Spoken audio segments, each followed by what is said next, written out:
Celtic's bid for a Champions League striker has been knocked back, but talks are still ongoing, and a man who knows him better than anyone has come out today to explain exactly why he is ready for the move.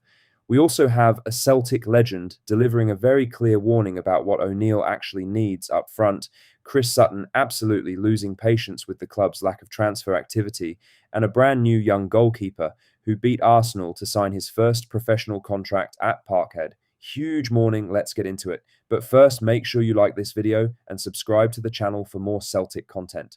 Warren Lyle has become Celtic's first signing of the summer after the 16-year-old goalkeeper agreed his first professional contract with the club, ending his time at Dundee. This is a real piece of business from Celtic's academy department. Lyle is a Scotland youth international and had no shortage of options this summer.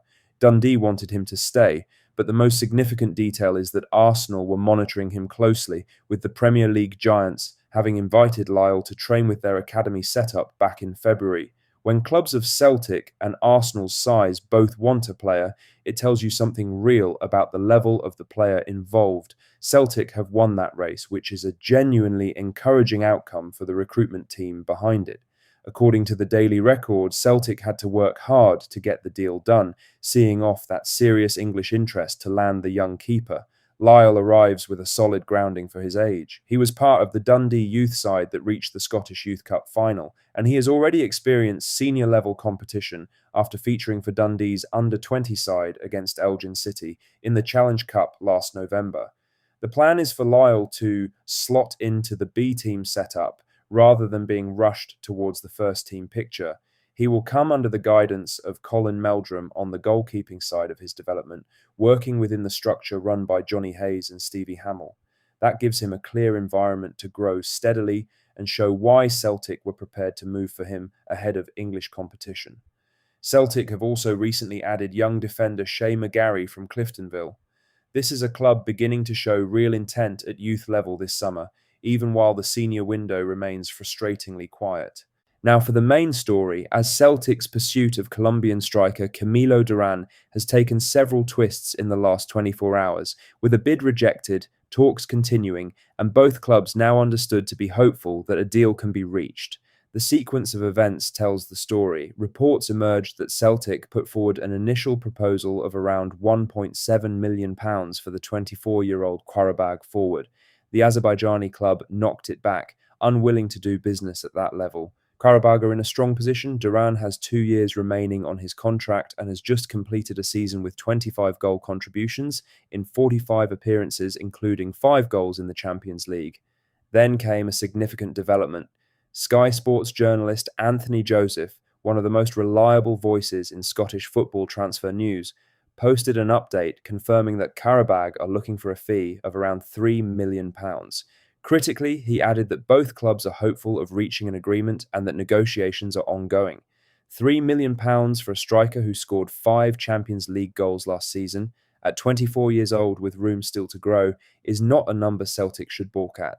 The need for a natural goalscorer is obvious. Kelechi Iheanacho has left as a free agent. Tomas Kvankara and Junior Adamu are both gone after loan spells that never convinced. O'Neill is heading into a Champions League qualifying campaign with no recognised senior striker currently at the club. Earlier in the window, Qarabağ's head coach Gurban Gurbanov addressed the question of potential departures and did not close the door. That public stance from the manager matters. Clubs that want to protect a player make that clear early. Gurbanov did not. The next move belongs to Celtic. Whether they come back with an improved offer that gets the deal done will tell the support everything they need to know about how serious the board are about backing O'Neill. In other news, a man who coached Camilo Duran at the start of his career has come forward today to explain exactly what Celtic would be getting if the deal goes through, and his words will give supporters real cause for excitement. Sebastian Botero managed Duran at Independiente Medellin in Colombia, where the striker first started developing as a professional player. He has watched the journey from the very beginning and knows the character behind the goals better than anyone currently being quoted in the transfer coverage. Botero made clear that the thing that sets Duran apart is not pace or finishing, though he has both. It is mentality.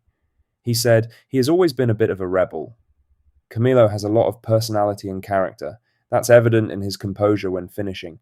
He also revealed that Duran did not even begin his career as a striker. Botero explained, "When he first arrived at the club, he was a midfielder, but we soon turned him into a forward player where he was far better suited." That transition speaks to an adaptability that is not common in younger players. The former coach also spoke candidly about the environment Duran grew up in, explaining the striker came from difficult circumstances before football changed the direction of his life entirely. Far from making him fragile, Botero believes it gave him a toughness that has never left him. A spell with Flamengo failed to result in a permanent move after injury interrupted his progress, but rather than folding, Duran rebuilt. He ended up at Karabag for less than £200,000 last summer. He is now being discussed in relation to a £3 million move. That kind of resilience is exactly what Celtic supporters should want to hear about. A striker who has faced setbacks, come back stronger every time, and found the net 5 times in the Champions League is not a gamble. He is a proven commodity at a price that makes real sense. In other news, former Celtic striker Scott McDonald has delivered a clear and direct message about what O'Neill genuinely needs from this transfer window, and his warning goes well beyond just the Duran discussion. McDonald knows what it takes to lead the line at Celtic. He arrived from Motherwell and scored 31 goals in his first season, a return that remains one of the most impressive debut campaigns from a striker in the club's recent history. When he speaks about what a Celtic centre-forward must be, supporters should listen. Speaking to Record Sport, McDonald was direct. He said, "I think it's always important when you're a Celtic or Rangers that you have a 20-plus goal scorer in your team. That is the baseline, not a player who chips in occasionally or adds depth, a player who consistently delivers 20 or more goals a season." McDonald then went further, addressing the issue of squad depth. He added, "But it's not going to be just one. They need at least 2 nines and more attacking players as well." Lastly, Chris Sutton has made his feelings about Celtic's transfer window absolutely clear, admitting he is gobsmacked at the lack of activity and that the situation is beginning to look deeply familiar. Sutton has been working as a co-commentator at the World Cup and by his own description has been lost in a fog of brilliant football since the tournament began.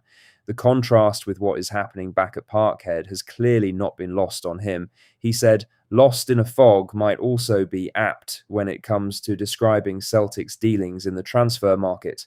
On one hand, I'm absolutely gobsmacked at the lack of activity thus far because of the huge needs of the squad.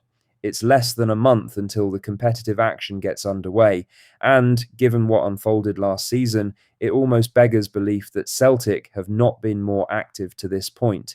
Yet, at the same time, it doesn't shock me because, let's be honest, it's been happening for years and nothing seems to change. That last line is the one that will cut deepest for supporters. Sutton is not just criticising the current window.